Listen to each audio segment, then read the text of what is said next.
హైదరాబాద్లో kidney racket కుట్టురట్టయింది. ఒక ఆసుపత్రిని నిర్వహించినటువంటిది వేరే దేశంలో చదువుకుని వచ్చినటువంటి ఒక అతను అన్నటువంటిది తేల్చారు. తమిళనాడుకి చెందిన 2 మహిళల్ని కిడ్నీ దానానికి ఒప్పించేందుకు హైదరాబాద్ రప్పించి ఈ నెల 15 వాళ్ళ నుంచి కిడ్నీలు తీసి అదే రోజు కర్ణాటకకి చెందిన ఓ లాయర్కి మరో నర్సుకి అమర్చారు.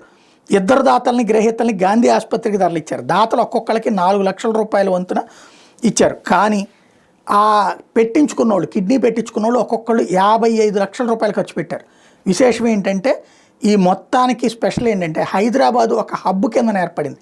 ఎలాగా హైదరాబాద్ ఆసుపత్రి ఎండి ఆసుపత్రి హైదరాబాద్లో ఈ కిడ్నీల మార్పిడి దందాలో అవినాష్ అనే వైద్యుడు మధ్యవర్తిత్వం వహించాడు.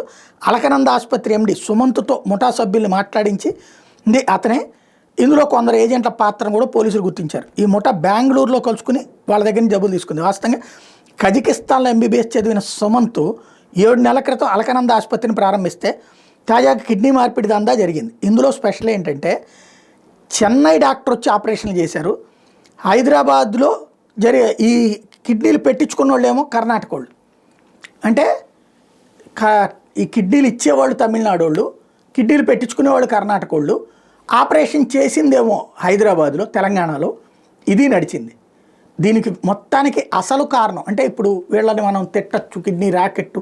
ఇందులో 55 లక్షల రూపాయలు కిడ్నీ కావాలన్న వాళ్ళ దగ్గర డబ్బులు వసూలు చేసి కిడ్నీ పోగొట్టుకునేటటువంటి వాళ్ళకు వచ్చేటప్పటికి కేవలం 4-5 లక్షల రూపాయల డబ్బులతో సరిపుచ్చుతున్నారు. అది అతిపెద్ద ద్రోహం. నెంబర్ 1. ప్రభుత్వం ఇప్పటికైనా ఆలోచించాల్సింది ఏంటంటే కిడ్నీ డొనేట్ చేస్తాననే జనాల్ని ప్రోత్సహించి కిడ్నీ కావాల్సిన వాళ్ళకి అమర్చుకునే అవకాశం కల్పిస్తే 10 లక్షలు 15 లక్షలతో అయిపోతుంది. కానీ కొన్ని నిబంధనలు పెట్టడం వల్ల, ఇదివరకు ఇట్లాంటి బ్రోకరేజ్ జరుగుతుందని నిబంధనలు పెట్టడం వల్ల, రిస్ట్రిక్ట్ చేయడం వల్ల మరింతగా బ్లాక్ అవుతుంది. ఎందుకంటే ఎవడైనా కిడ్నీ దెబ్బతిని చచ్చిపోతున్నాడంటే ఎంత డబ్బు అంటే చచ్చిపోతున్నామంటే అప్పులు చేసైనా బ్రతకడానికి ప్రయత్నిస్తారు. వాళ్ళ యొక్క ఆ బలహీనత వీళ్ళకి బలమవుతుంది.